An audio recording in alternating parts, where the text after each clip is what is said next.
Noong 2020, ginagawa ko ang tungkulin ko sa pangkat ng mga tagasuri ng teksto sa sambahayan ng Diyos. Karamihan sa mga kapatid na nakakatulungan ko ay medyo mahusay ang kakayahan at napaka-epesyente sa paggawa ng kanilang mga tungkulin. Samantalang ako ay may katamtamang kakayahan lang at madalas na kinakailangang humingi ng payo sa kanila kapag nakakaharap ako ng mga problema. Pakiramdam ko ay hindi ako kasing antas nila. Malinaw na ako ang pinakamahina. Noong panahong iyon, palagi akong nakakaramdam ng pagiging mas mababa kumpara sa iba. Nakaramdam ako ng pagkasakal at pagkamiserable. Namuhay ako sa isang negatibo at pasibong kalagayan at gusto ko pangang umalis. Dahil hindi kailanman bumuti ang kalagayan ko at wala akong nakuhang anumang resulta sa aking tungkulin, natanggal ako sa huli. Noong panahong iyon, pakiramdam ko ay lubos akong napahiya at naisip ko, kahit anong mangyari, hindi na ako kailanman babalik dito para gumawa ng tungkulin. Sobrang nakakahiya talaga. Kalaunan, nagsusuri ako ng mga artikulo ng patotoong batay sa karanasan sa buhay sa iglesia. Dahil naaro ko ang ilang prinsipyo at nakamit ang ilang resulta sa tungkulin ko, madalas na lumalapit sa akin ang mga kapatid para magtanong tungkol sa kanilang mga problema at paghihirap at halos palagi akong nakakapagbigay ng mga angkop na sagot. Tinanggap at sinang-ayunan din nila ang lahat ng mga mungkahi ko at isinaayos din ng supervisor na subaybayan ko ang ilang mahahalagang artikulo sa iglesia. Napakasaya ko sa puso ko. Pakiramdam ko ay bagay na bagay sa akin ang tungkuling ito at kaya ko itong gawin. Hindi lang nagkamit ng ilang resulta ang gawain ko, kundi nakuha ko rin ang paghanga ng aking mga kapatid at pinahalagahan ako ng supervisor. Pakiramdam ko ay nakahanap na rin ako sa wakas ng angkop na lugar at umasa akong patuloy kong magagawa ang tungkuling ito magpakailanman. Noong huling bahagi ng Desyembre 2024, nagpadala ng liham ang supervisor na humihiling na ipadala ko ang aking resume. Nagsimulang mabagabag ang puso ko. Maaari kayang nakita ng supervisor na nagkamit ako ng ilang resulta sa tungkulin ko at gusto niya akong iangat para gumawa ng tungkulin sa pangkat ng mga tagasuri ng teksto sa sambahayan ng Diyos. Nang sandaling maisip ko kung paanong naging mas mababa ako sa lahat at palaging nasa huling pwesto noong naroon ako dati, nakaramdam ako ng hindi maalis-alis na takot.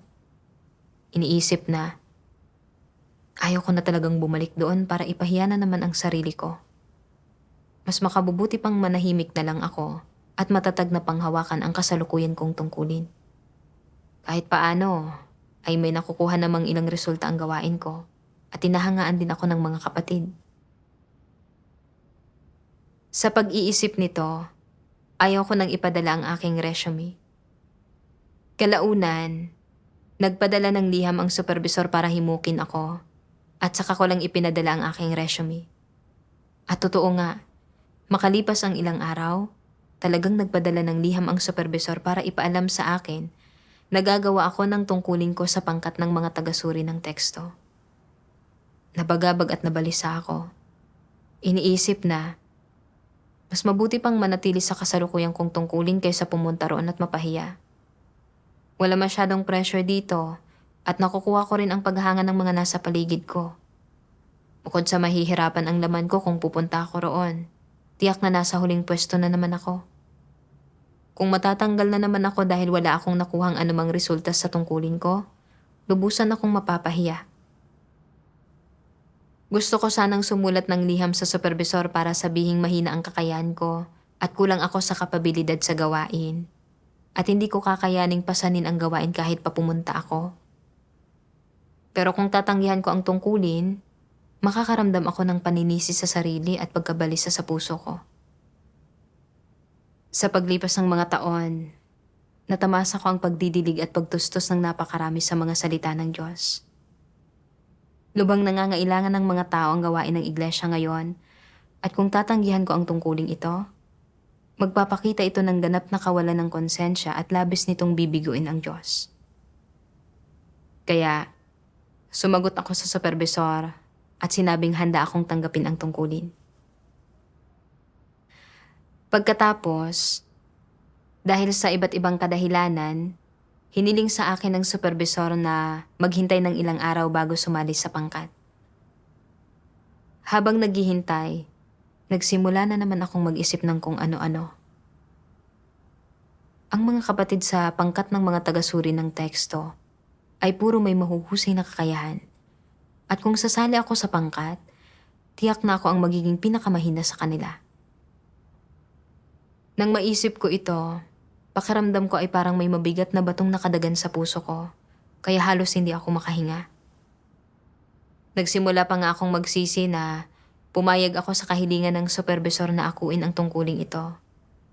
Kung hindi sana ako nauwi sa ganitong mahirap na sitwasyong hindi matatakasan. Palaging magulo ang puso ko at nawalan ako ng gana sa lahat ng ginagawa ko. Maaga pa lamang sa gabi ay nagsisimula na akong antukin.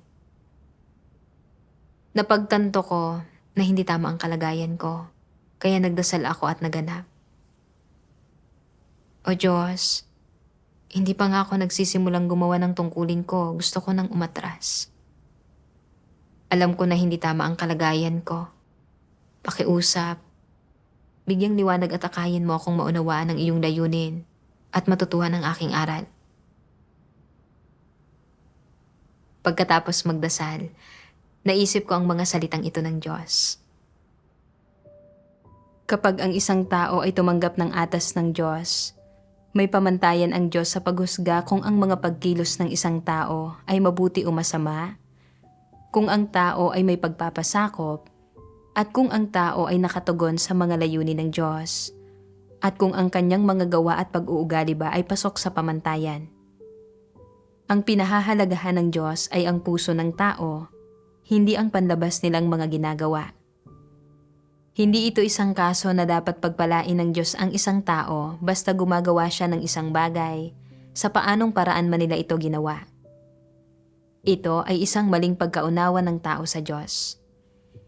Hindi lamang tinitingnan ng Diyos ang huling resulta, bagkos, mas binibigyang diin niya kung ano ang puso ng isang tao at kung ano ang saloobin nito habang umuusad ang mga bagay-bagay, at tinitingnan niya kung mayroon bang pagpapasakop, pagsasaalang-alang, at kagustuhang palugurin ang Diyos sa kanilang puso.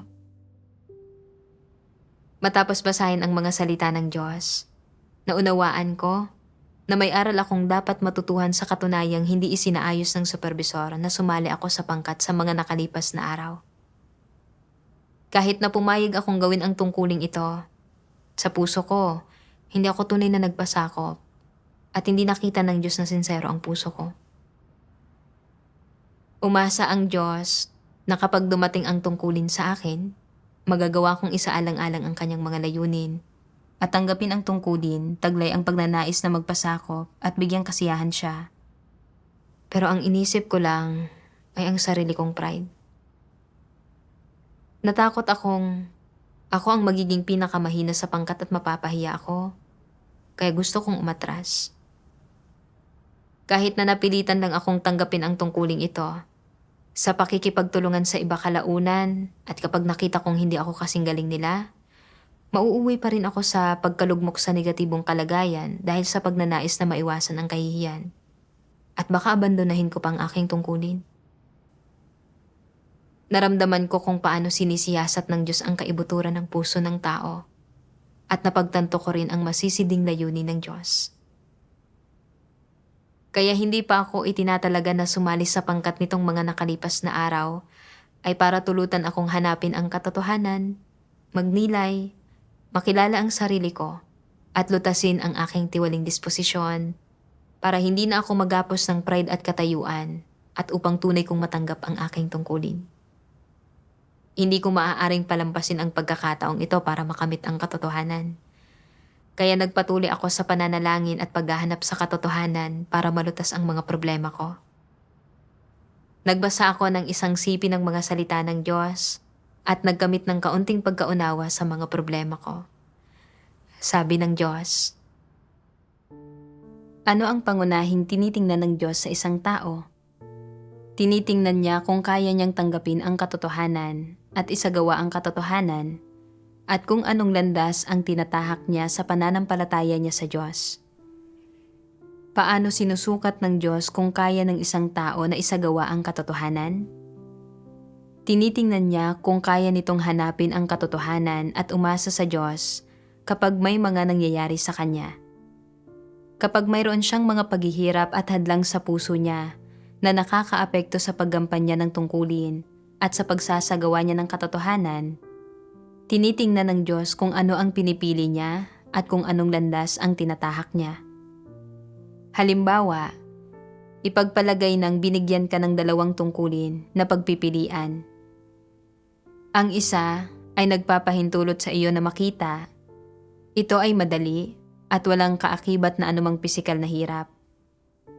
Ang isa pa ay medyo mahirap, maaaring napakamatrabahong gawin, at maaari pang ang isang gampaning walang pasasalamat. At kung hindi mo ito gagawin ng maayos, pupungusan ka. Pinagbubulayan mo ito. Kahit na ang paggawa sa mahirap na tungkuling iyon ay magpapahintulot sa akin na magkamit ng higit pa sa katotohanan at magpasa ng pasanin para sa sambahayan ng Diyos, at ang paggawa nito ay magdudulot sa akin na isaalang-alang ang mga layunin ng Diyos. Isa itong gampaning walang pasasalamat. Kahit na ang pagpili sa madaling tungkuling ito ay hindi pagsasaalang-alang sa mga layunin ng Diyos, hindi ko kakailanganing magtiis ng anumang paghihirap sa paggawa nito. Iyon ang pipiliin ko. Kung pipili ka ng ganito, ano ang sasabihin ng Diyos? Pararangalan ka ng Diyos gamit ang isang titulo, tuso. Pagkatapos ay isasantabi ka at hindi ka gagamitin ng sambahayan ng Diyos. Inilalantad ng Diyos na kapag dumarating ang tungkulin sa ilang tao, ang iniisip lang nila ay ang pag-iwas sa kahihiyan at ang sarili nilang mga interes. Masayang tinatanggap ng gayong mga tao ang anumang tungkuling madali at nakakabuti sa kanilang pride at katayuan. Pero tatanggihan nila ang anumang tungkulin na maaaring maging sanhi ng pagkapahiya nila, gaano man ito kahalaga. Sinasabi ng Diyos na ang paggawa nito ay pagiging tuso at pagtatangkang paglaruan siya. Umaani ito ng pagkasuklam at pagkamuhi ng Diyos at isasantabi niya ang gayong mga tao. Sa pagbabasa ng mga salita ng Diyos, pakiramdam ko ay tinutusok ang puso ko. Hindi ba't ang eksaktong inilantad ng Diyos ay ang kasalukuyang kalagayan ko? Nang hingin sa akin ng supervisor ang resume ko, naging masyado akong sensitibo. Takot na takot ako na baka maiangat ako sa pangkat ng mga tagasuri ng teksto. Pakiramdam ko ay magiging masyadong mahirap ang tungkuling ito at magiging mataas ang mga hinihingi. Naramdaman ko na kung pupunta ako at mas mahina pa rin sa lahat gaya ng dati, mapapahiya ako. At kung mapupungusan ako o matatanggal sa huli, magiging mas nakakahiya iyon. Kung ikukumpara, ang pagsusuri sa mga artikulo ng patotoong batay sa karanasan sa iglesia ay medyo mababa lang ang pressure at makukuha ko rin ang paghanga ng aking mga kapatid. Kaya ayaw kong pumunta para gawin ang tungkulin ko sa pangkat ng mga tagasuri ng teksto. Kaya iyon ang dahilan kung bakit inantala ko ang pagbigay ng aking resume. Nang malaman kong kailangan ko talagang pumunta para gawin ang aking tungkulin sa pangkat ng mga tagasuri ng teksto, lalo pang nabagabag ang puso ko na puno ng paglaban. Gusto kong maghanap ng dahilan para tanggihan ito. At kahit matapos pumayag na sumali sa pangkat, gusto ko pa ring umatras.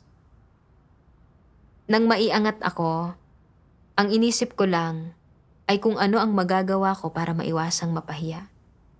Hindi ba't nagiging tuso lang ako at nagtatangkang paglaruan ang Diyos? Tunay na makasarili at mapandin lang ako. Hindi ko man lang isinaalang-alang ang mga layunin ng Diyos, ni hindi ko isinaalang-alang ang mga interes ng iglesia. Nagsimula akong magnilay. Bakit sa sandaling nasaling ang sarili kong pride at katayuan, ay hindi ako makapagpasakop at hindi ko mapigilang maghimagsiklaban sa Diyos? Nagbasa ako ng isang sipi ng mga salita ng Diyos at nakilala ang ugat ng problema ko. Sabi ng Diyos, kumpara sa mga ordinaryong tao, mas matindi ang pagmamahal ng mga antikristo sa kanilang reputasyon at katayuan, at isa itong bagay na nakapaloob sa kanilang disposisyong diwa. Hindi ito isang pansamantalang interes o ang lumilipas na epekto ng kanilang paligid. Ito ay isang bagay na nasa kanilang buhay, nasa kanilang mga buto, kaya ito ay kanilang diwa. Masasabing sa lahat ng ginagawa ng mga antikristo, ang una nilang isinasaalang-alang ay ang kanilang sariling reputasyon at katayuan, wala nang iba pa. Para sa mga antikristo, ang reputasyon at katayuan ang kanilang buhay at ang layong hinahangad nila sa buong buhay nila. Sa lahat ng kanilang ginagawa, ang una nilang isinasaalang-alang ay, ano ang mangyayari sa aking katayuan at sa aking reputasyon? Ang paggawa ba nito ay magbibigay sa akin ng magandang reputasyon? Itataas ba nito ang aking katayuan sa isipan ng mga tao? Iyon ang unang bagay na kanilang iniisip, na sapat na patunay na mayroon silang disposisyon at diwa ng mga antikristo. At dahil dito, kaya nila isinasaalang-alang ang mga bagay sa ganitong paraan. Maaaring sabihin na para sa mga antikristo, ang reputasyon at katayuan ay hindi kung anong karagdagang hinihingi lamang, lalong hindi mga bagay na panlabas sa kanila na makakaya nila kahit wala ang mga ito. Bahagi ang mga iyon ng kalikasan ng mga antikristo. Iyon ay nasa kanilang mga buto, sa kanilang dugo, ang mga iyon ay likas sa kanila. Ang mga antikristo ay hindi walang pakialam kung sila ba ay nagtataglay ng reputasyon at katayuan. Hindi ganito ang kanilang saloobin. Kung gayon, ano ang kanilang saloobin? Ang reputasyon at katayuan ay malapit na nauugnay sa kanilang pang-araw-araw na buhay, sa kanilang pang-araw-araw na kalagayan, sa kung ano ang kanilang hinahangad sa araw-araw. Para sa mga antikristo, ang katayuan at reputasyon ang buhay nila. Paano man sila mabuhay, anuman ang kapaligiran na tinitirhan nila, anuman ang gawain na kanilang ginagawa, anuman ang kanilang hinahangad, anuman ang kanilang mga layon, anuman ang direksyon ng kanilang buhay, umiikot ang lahat ng ito sa pagkakaroon ng magandang reputasyon at mataas na katayuan. At hindi nagbabago ang pakay na ito. Hinding-hindi nila kayang isantabi ang gayong mga bagay. Ito ang totoong mukha ng mga antikristo at ang kanilang diwa. Maaari mo silang ilagay sa isang sinaunang gubat sa pusod ng kabundukan at hindi pa rin nila bibitiwan ang paghahangad nila sa reputasyon at katayuan. Maaari mo silang ilagay sa gitna ng anumang grupo ng mga tao at ang pawang maiisip nila ay reputasyon at katayuan pa rin.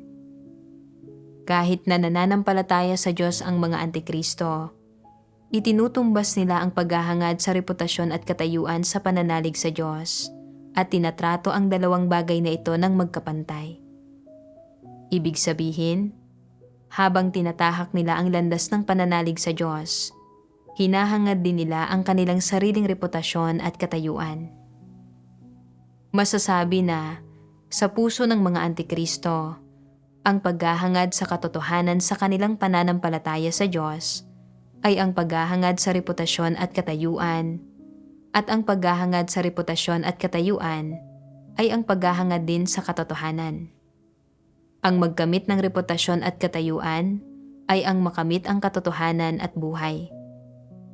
Kung nararamdaman nila na hindi sila nagkamit ng kasikatan, pakinabang o katayuan na walang tumitingala sa kanila, nagpapahalaga sa kanila o sumusunod sa kanila, nasisiraan sila ng loob, naniniwala silang wala ng saysay pang manampalataya sa Diyos, wala na itong kabuluhan at napapaisip sila sa loob-loob nila.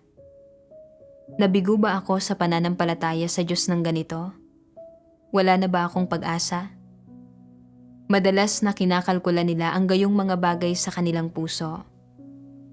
Kinakalkula nila kung paano sila makalilikha ng sariling puwang sa sambahayan ng Diyos, kung paano sila maaaring magkaroon ng matayog na reputasyon sa iglesia, kung paano nila mapapakinig ang mga tao kapag nagsasalita sila, at mapagsasabi ang mga ito ng paghanga sa kanila kapag kumikilos sila, kung paano nila mapapasunod sa kanila ang mga tao na saan man sila, at kung paano sila magkakaroon ng maimpluwensyang tinig sa iglesia at ng kasikatan, pakinabang at katayuan. Talagang pinagtutuunan nila ang gayong mga bagay sa puso nila. Ang mga ito ang hinahangad ng gayong mga tao. Bakit palagi nilang pinapahalagahan ang ganoong mga bagay? Matapos basahin ang mga salita ng Diyos, matapos marinig ang mga sermon, hindi ba talaga nila nauunawaan ang lahat ng ito? Hindi ba talaga nila nagagawang makilala ang lahat ng ito? Talaga bang hindi kayang baguhin ng mga salita ng Diyos at ng katotohanan ang kanilang mga kurukuro, ideya at opinyon? Hindi talaga iyon ang kaso. Ang problema ay nasa kanila. Ito ay lubos na dahil hindi nila minamahal ang katotohanan, dahil sa puso nila, tutol sila sa katotohanan, at bilang resulta, lubos nilang hindi tinatanggap ang katotohanan na siyang idinidikta ng kanilang kalikasang diwa. Napuno ako ng kahihiyan at pagkakonsensya dahil sa paglalantad ng mga salita ng Diyos. Ang disposisyong ibinubunyag ko ay kapareho ng sa isang antikristo. Itinuturing ko rin ang reputasyon at katayuan bilang mismong buhay ko. Namumuhay ako ayon sa mga satanikong lason tulad ng kailangan ng mga tao ang kanilang pride tulad ng pangangailangan ng puno sa balakbak nito. Iniiwan ng tao ang kanyang pangalan saan man siya maglagi tulad ng pagputak ng gansa saan man ito lumipad. At mas mabuting maging isang malaking isda sa isang maliit na lawa. Naniwala ako na anuman ang sitwasyon, mamumuhay lamang ako ng may prestihiyo at dignidad sa pamamagitan ng pagkuha ng paghanga at pagsang-ayon ng mga nasa paligid ko. Pero ang maging mas mababa kaysa sa iba sa lahat ng bagay, iyon ay isang nakakasakal at kahabag-habag na paraan ng pamumuhay. Nung nasa labas pa ako sa mundo, mas gusto ko palaging makisama sa mga mas mababa sa akin dahil pakiramdam ko ay magbibigay din ito para mamukod-tangi ako. Ayaw kong makisama sa mga mas magaling kaysa sa akin dahil pakiramdam ko ay magmumukha akong mas mababa sa presensya nila at hindi ako makakapamukod-tangi. Pagkatapos magsimulang manampalataya sa Diyos, ganito pa rin ang pananaw ko. Itinuturing ang paghahanga ng iba bilang layo ng aking paghahangad at halaga ng aking buhay, at anuman ang oras o saan mang lugar, ang tanging iniisip ko lang ay ang sarili kong reputasyon at katayuan.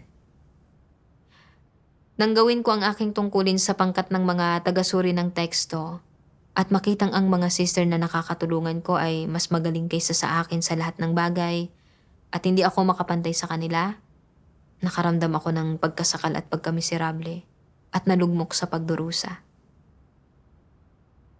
Naging napaka-negatibo ko kaya nawalan ako ng ganang gawin ang aking tungkulin. Pagbalik sa iglesia para gawin ang aking tungkulin, hindi lang sa hindi ko pinagnilayan ng aking mga problema, kundi ipinagpatuloy ko rin ang paghahangad ng reputasyon at katayuan. Nang makita kong mas magaling ako kaysa sa iba at natugunan ang pagnanais ko para sa pride at katayuan, sumaya ako at talagang nasiyahan ako sa pakiramdam na iyon. Sa pag-angat na ito sa akin, alam ko na dapat kong isaalang-alang ang mga layunin ng Diyos at tumanggap at magpasakop. Pero dahil natakot akong mapahiya at mawala ng katayuan, napuno ako ng paglaban at palagi kong gustong tanggihan ang tungkulin. Kahit na atubili kong tinanggap ito, sa sandaling maisip ko kung paanong mapupunta ako sa huling pwesto ng pangkat at mas mababa kumpara sa iba. Pakiramdam ko ay parang binabawian ako ng buhay at nakaramdam ako ng pagkasira ng loob at kawalan ng sigla. Nagsisi pa nga ako na tinanggap ko ang tungkulin at gusto kong umatras sa huling sandali. Mula simula hanggang wakas, ang mga tanging hinangad ko lang ay reputasyon at katayuan at nasiyahan akong hinahangaan at sinusuportahan ng iba. Tinataha ko ang landas ng isang antikristo. Kataas-taasan ang Diyos, pero siya ay mapagpakumbaba at nakatago. Hindi kailanman nagpapasikat para hangaan ng iba.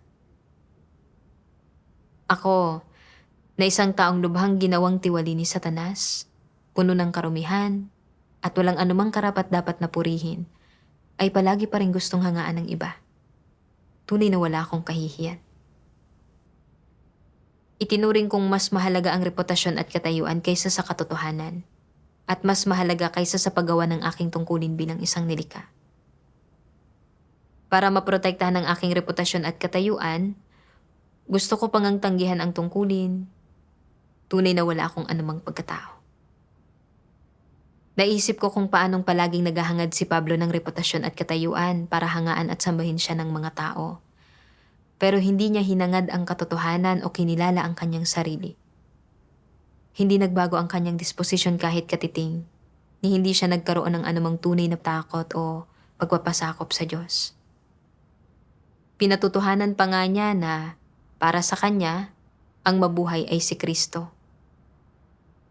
Bagamat mayroon siyang dakilang reputasyon at nakuha niya ang paghanga at pagsamba ng mga tao, ang ginawa niya ay lumapastangan sa disposisyon ng Diyos at isa siyang ganap na antikristo at sa huli ay itiniwalag at pinarusahan ng Diyos.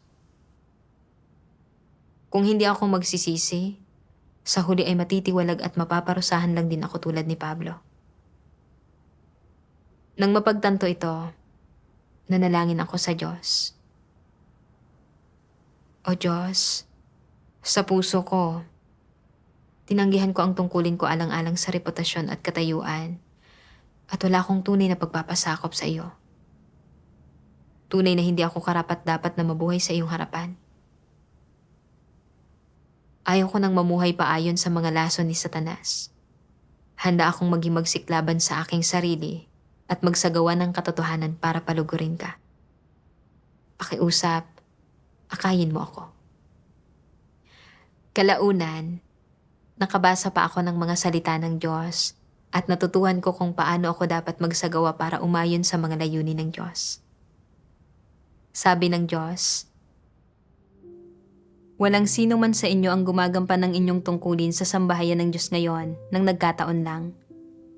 Ano man ang pinagmula ng sino man sa inyo para gampanan ang inyong tungkulin, hindi ito nagkataon. Walang sino man sa mga taong gumagampan ng mga tungkulin sa sambahayan ng Diyos ang basta na lang pinili ng kung sinong tao. Ano man ang tungkuling ginagampanan ng isang tao, pauna itong inorde ng Diyos bago pa ang mga kapanahunan.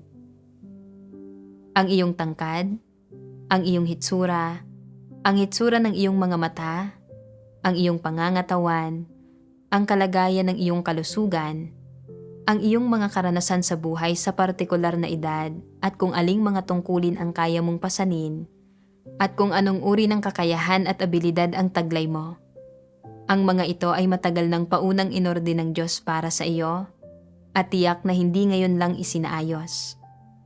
Matagal ng paunang inorde ng Diyos ang mga ito para sa iyo. Ibig sabihin, kung nilayon niyang gamitin ka, inihanda ka na niya bago ibinigay sa iyo ang atas na ito at ang misyong ito. Kaya, katanggap-tanggap ba na takasan mo ito? Katanggap-tanggap ba na hindi maging buo ang puso mo tungkol dito? Parehong hindi katanggap-tanggap ang mga iyon.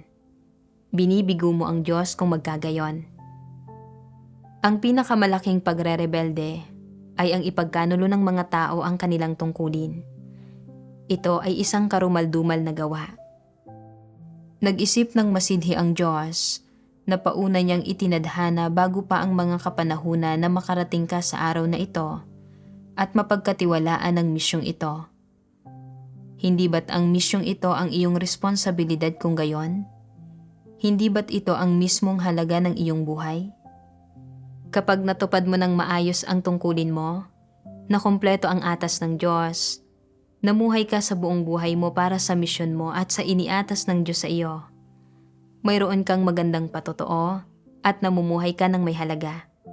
Saka pa lamang masasabi na ikaw ay isang totoong tao. At bakit sinasabi kong ikaw ay isang totoong tao? Dahil pinili ka ng Diyos at idinulot niya na gampanan mo ang tungkulin ng isang nilikha sa kanyang pamamahala. Ito ang pinakamalaking halaga at ang pinakadakilang kahulugan sa buhay mo. Para sa lahat ng gumagampan ng tungkulin, gaano man kalalim o kababaw ang kanilang pagkaunawa sa katotohanan, ang pinakasimpleng pagsasagawa para sa pagpasok sa katotohanang realidad ay ang isipin ang mga interes ng sambahayan ng Diyos sa bawat pagkakataon. Binibitiwan ang kanilang mga makasariling pagnanais, mga personal na intensyon, mga motibo, reputasyon at katayuan, at inuuna ang mga interes ng sambahayan ng Diyos. Ito ang pinakamababang dapat nilang gawin. Kung hindi man lang ito magawa ng isang taong gumagampan ng tungkulin, paano masasabi na ginagampanan niya ang kanyang tungkulin? Hindi iyon paggampan ng kanyang tungkulin.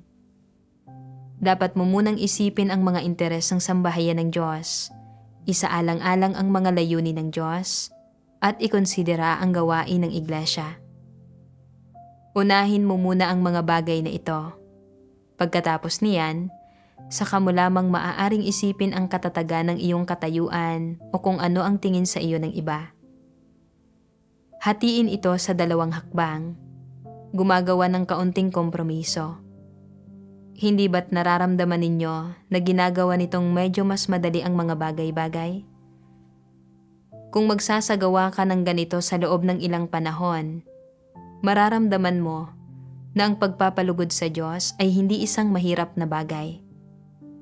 Dagdag pa rito, kung magagawa mong tuparin ang iyong mga responsibilidad, tuparin ang iyong mga obligasyon at tungkulin, isantabi ang iyong mga makasariling pagnanais, intensyon at motibo, magpakita ng pagsasaalang-alang sa mga layunin ng Diyos, at unahin ang mga interes ng sambahayan ng Diyos, ang gawain ng iglesia, at ang tungkuling dapat mong gampanan.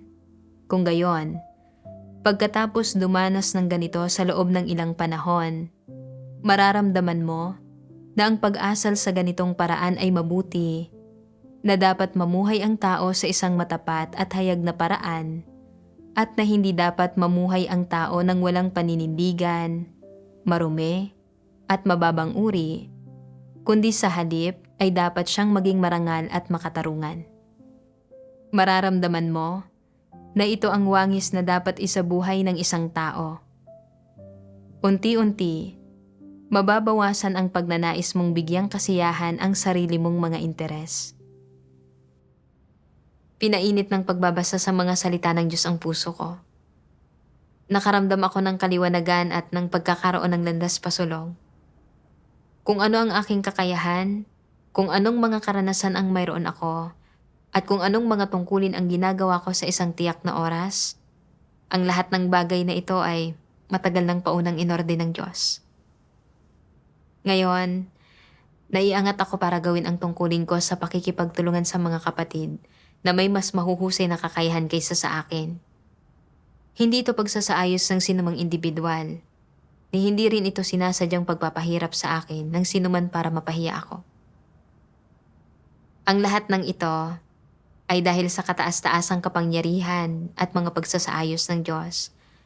At bilang isang nilikha, dapat akong magpasakop ng walang kondisyon, binibitiwan ang sarili kong reputasyon at katayuan, at inuuna ang mga interes ng iglesia.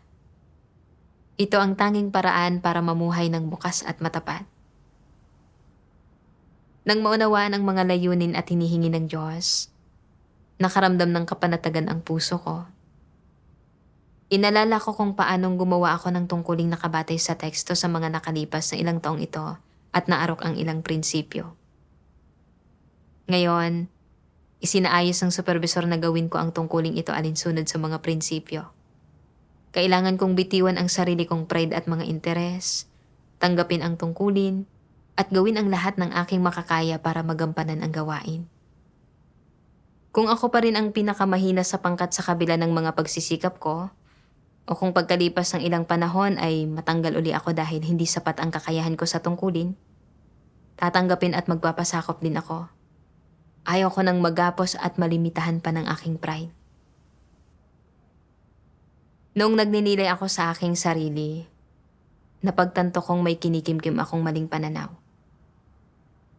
Palagi kong iniisip na dahil mahina ang kakayahan ko, tiyak na hindi ko magagawa ng maayos ang aking tungkulin at hindi ito umaayon sa katotohanan. Nagbasa ako ng mga salita ng Diyos. Dapat ninyong isaalang-alang ito.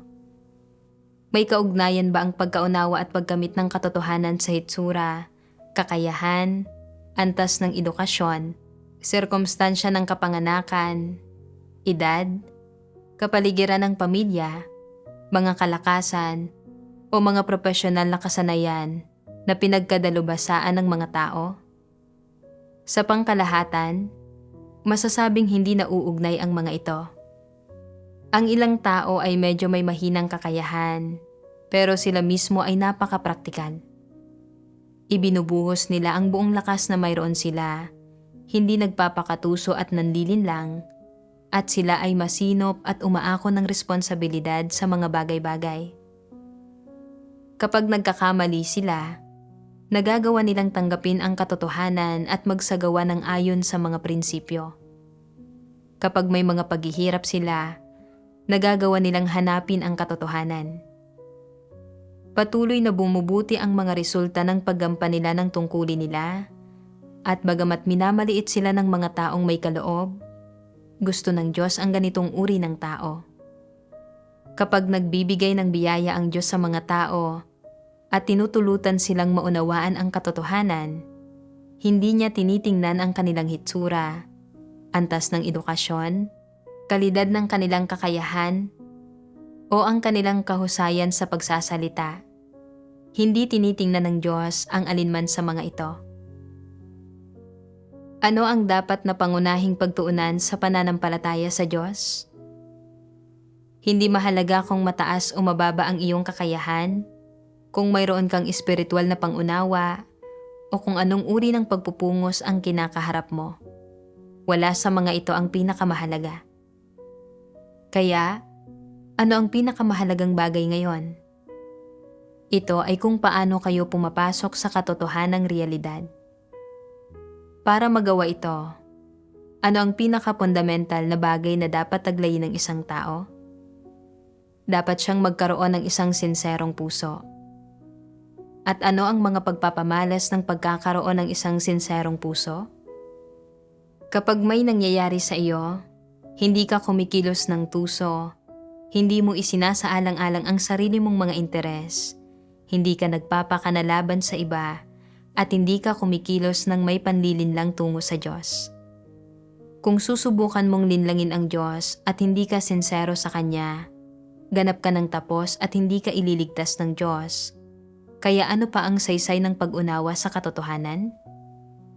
Gaano man kahusay tingnan ang iyong kakayahan sa panlabas, gaano ka man katalas, katatas magsalita, o kahusay, o gaano ka man kagaling sa pagharap sa mga problema, wala sa mga iyon ang may silbi. Hindi ito ang susi. Kaya, ano ang susing bagay na dapat isaalang-alang? Ito ay kung nagmamahal sa katotohanan ang puso ng isang tao. Hindi ito tungkol sa pakikinig kung paano siya nagsasalita, kundi pagtingin sa kung ano ang kanyang ginagawa. Ang Diyos ay hindi tumitingin sa sinasabi o ipinapangako mo sa harap niya. Tinitingnan niya kung ang ginagawa mo ba ay may katotohanang realidad. Hindi tinitingnan ng Diyos kung gaano kataas, kalalim, o kadakila ang mga salita mo.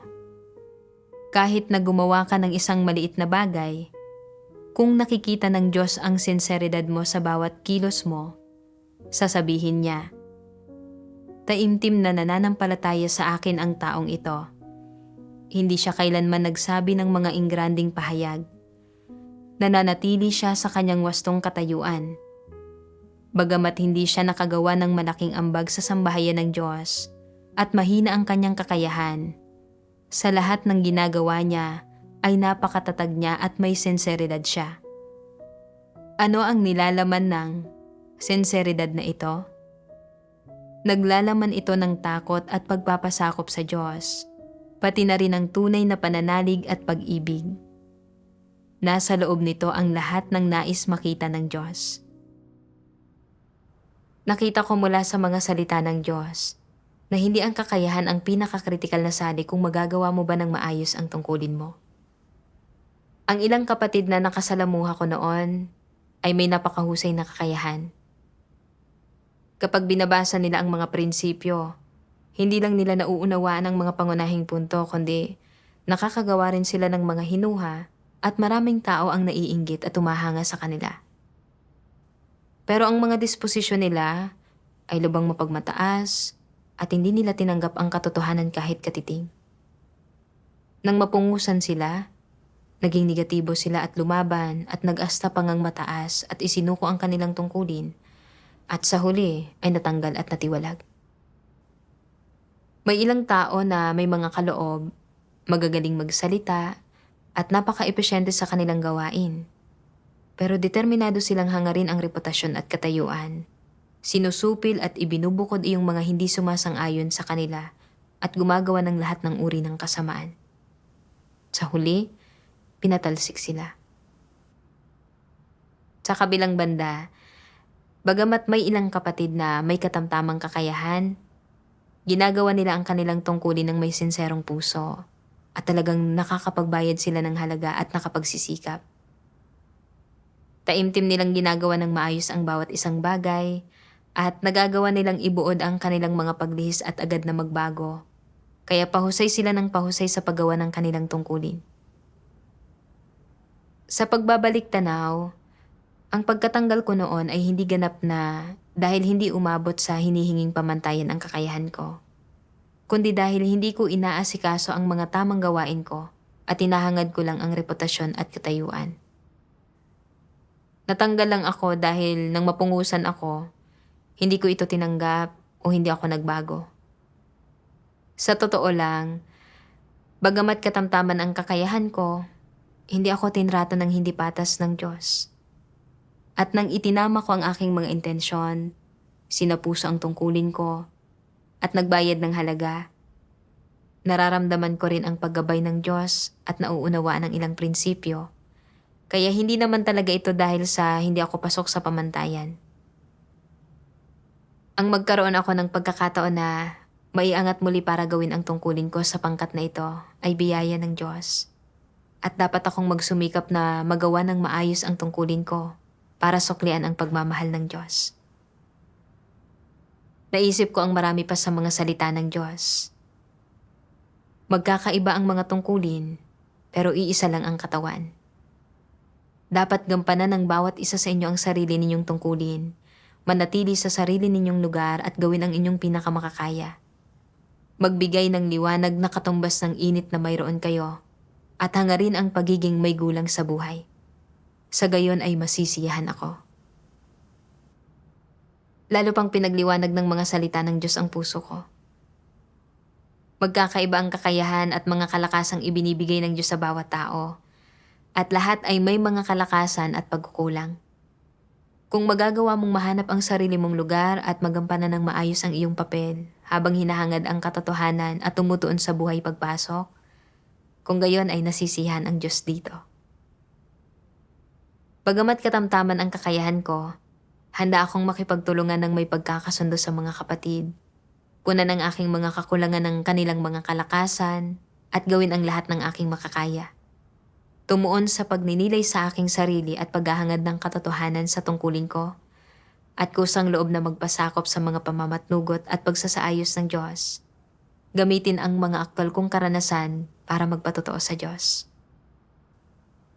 Sa pag-iisip ng ganito, naging napakapanatag ng puso ko at nahaharap ko ang aking tungkulin ng may kapayapaan. Pagkasali sa pangkat, nakita ko na ang leader ng pangkat na si Shauran ay may matalas na pag-iisip at mabilis ang reaksyon at napaka-epesyente rin sa kanyang gawain. Isa pang sister, si Wang Li, ay may mahinang kalusugan pero may mahusay na kakayahan at mahusay na kapabilidad sa gawain. Sa kabila ng kanyang karamdaman, mas marami siyang nagagawang trabaho kaysa sa pinagsamang gawa naming dalawa ng leader ng pangkat. Pakaramdam ko ay hindi ako kailanman makakahabol sa kanya at nakaramdam ako ng matinding inggit. Kapag nagbabahagi ang supervisor tungkol sa mga prinsipyo at nakikipag-usap sa amin tungkol sa gawain, malinaw kong nararamdaman na mas mabagal ang reaksyon ko kaysa sa iba. Kapag sabay naming tinitingnan ang mga artikulo, madalas na mas nauunang nakikita ni Shaoran ang mga problema kaysa sa akin. Palagi kong nararamdaman na nasa mas mababang antas ako kaysa sa lahat. Hindi lang madaling natatapos ni Shaoran ang sarili niyang gawain araw-araw, kundi tumutulong din siyang asikasuhin ang mga liham na sakop ng aking responsibilidad. Sa kabilang banda, palagi akong natataranta, hindi ko man lang matapos ang gawain at maasikaso ang mga liham na sakop ng sarili kong responsibilidad. Pinalakas ng supervisor ang loob ko at inalo niya ako. Sinasabing normal lang na hindi malaman kung saan magsisimula at mataranta sa simula at magiging maayos din ang mga bagay-bagay kapag nasanay na ako rito. Pero naisip ko, ang dalawang sister na nakikipagtulungan sa akin ay parehong may mahusay na kakayahan at napaka-epesyente. Samantalang ako ay sadyang hindi makasabay sa kanila. Kahit anong gawin kong pagsisikap, hindi ko sila mahihigitan. Malinaw ito. Tiyak na mapupunta na naman ako sa huling pwesto ng pangkat. Nang maisip kong araw-araw akong mabubuhay ng may tatak bilang pinakamahina sa pangkat sa hinaharap, medyo nabagabag ang puso ko at nakaramdam ako ng pagkasikil at pagkayamot. Sa puntong ito, napagtanto kong namumuhay na naman ako para sa pride at katayuan. Kaya nanalangin ako sa Diyos. O Diyos, masyadong malalim ang katiwalian ko at labis akong nakagapos sa reputasyon at katayuan. Kailangan ko ang iyong pagliligtas. Pakiusap, akayin mo akong maging magsiklaban sa aking sarili at isagawa ang katotohanan. Pagkatapos ng aking panalangin, nagbasa ako ng mga salita ng Diyos. Dapat ay mayroon kang mentalidad ng pagpapasakop sa Diyos at paghahangad ng katotohanan at may kahandaang maagap na magpasakop sa Diyos at hindi mo siya dapat labanan. Kahit na pinagpapala ng Diyos ang iba pero hindi kanya pinagpapala, o kung malinaw na binibigyang liwanag at ginagabayan ng Diyos ang iba pero hindi kanya binibigyang liwanag at ginagabayan, o kung iniaangat niya ang iba pero hindi kanya iniaangat, hindi ka dapat magalit o mainggit. Bakit ganoon? Ang pagkilos ng Diyos sa ganitong paraan ay may layunin at kabuluhan at may kalayaan siyang kumilos ayon sa gusto niya. Hinding-hindi mo dapat kalimutan na isa kang nilikha at hindi ka maaaring gumiit ng hindi makatwiran sa Diyos. Kung ginagamit ng Diyos ang iba at hindi kanya ginagamit at hindi kanya hinahayaang maging isang leader, dapat ka na lang maging isang tagasunod. Tama lang na magpasakop ka na lang sa Diyos. Maaaring hindi mo kayang pasanin ang gawain ng iglesia dahil hindi sapat ang kakayahan mo para dito, o maaaring sadyang hindi mo taglay ang tayog na ito. Kung inatasan kang pasanin ang gawain at binigyan ka ng Diyos ng mas maraming kaliwanagan kaysa sa iba, malamang na lalo nitong palalain ang mapagmataas mong disposisyon. Sa makatuwid, ang katunayan na hindi ka binigyang liwanag ng Diyos o hindi kanya hinayaang maging isang leader ay isang anyo ng proteksyon para sa iyo. Dapat mong maunawaan ang masisidhing layunin ng Diyos. Talagang hindi nagkikimkim ang Diyos ng mga nakatagong motibo sa iyo. Sa halip, mayroon siyang masisidhing layunin. Dapat kang magkaroon ng pagpapasakop sa Diyos. Kahit na hindi mo nauunawaan, dapat kang magpasakop at dapat kang magpasakop hanggang sa pinakawakas. May kalayaan ang Diyos sa kung paano siya kumilos Pero walang katwiran ang ilang tao at palagi silang may mga hinihingi sa Diyos. Sinasabi nilang, hindi matuwid ang Diyos. Bakit niya hinahayaan ang taong iyon na mamukod-tangi at makita? Bakit niya ginagamit ang taong iyon at hindi ako? Kung ginamit ka, magagawa mo ba ng maayos ang gawain? Palagi mong gustong mamukod-tangi at makita at magpasikat. Kung ginamit ka, magsisilbi lang ito para patindihin ang mga tiwali mong disposisyon. Ang pagpili ng sambahayan ng Diyos na gumamit o hindi gumamit ng isang tao ay batay sa mga katotohanang prinsipyo. Kapag nasumpungan mo ang sarili mo sa ganitong sitwasyon, dapat kang magpasakop at hanapin mo ang katotohanan.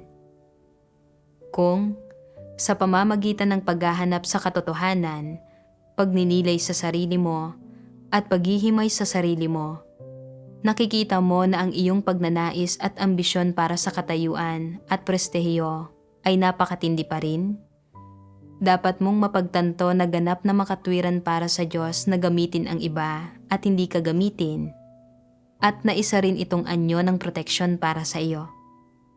Umaayon man ito o hindi sa mga kuro-kuro mo, at matatanggap mo man ito o hindi, sa madaling salita, dapat mong taglayin ang perspektiba at posisyon ng isang nilikha at panatilihin ang isang saloobin ng pagpapasakop o kahit papaano man lang ay ang kahandaang magpasakop.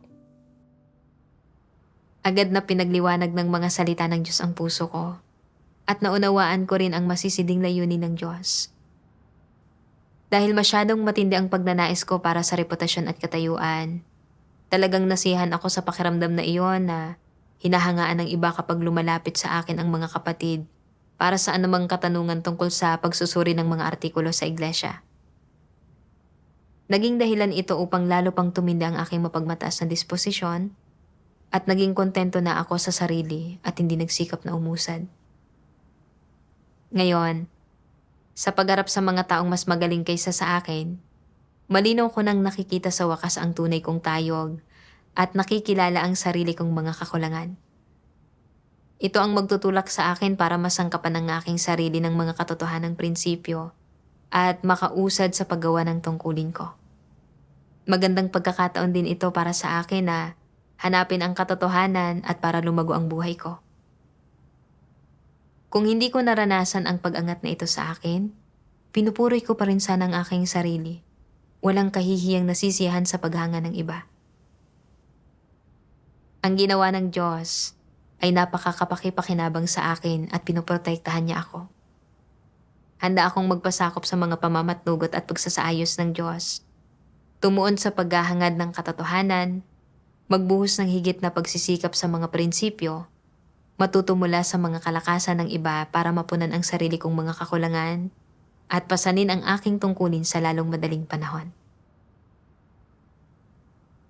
Kalaunan, natukoy ni Shauran ang ilang paglihis sa lahat ng artikulong isinumiti ko. At sa tuwing tinatanong ko siya tungkol sa mga paghihirap na nakakaharap ko, palagi niya akong madaling nasasagot.